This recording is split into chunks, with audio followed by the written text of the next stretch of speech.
So guys, অনেক দিন ধরে করব ভেবে আজকের শেষ পর্যন্ত করেই ফেললাম।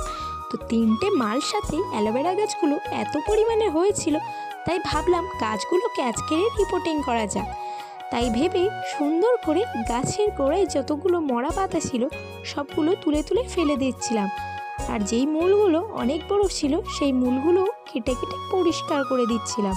তো পরিষ্কার করার পর একটা জায়গাতে ছোট্ট ছোট্ট অ্যালোভেরা গাছগুলোকে সুন্দরভাবে বসিয়ে দিলাম।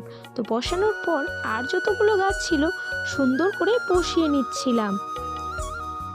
তো বসানোর পর আমি এই মাটিগুলো একটু গুঁড়ো করে নিচ্ছিলাম যাতে গাছগুলোতে দিতে সুবিধা হয়। তারপরে মাটিগুলো দিয়ে দিলাম। দিয়ে দেওয়ার পরে দেখতেই পাচ্ছ সবগুলো গাছ কি সুন্দর করে রিপোর্টিং করেছে।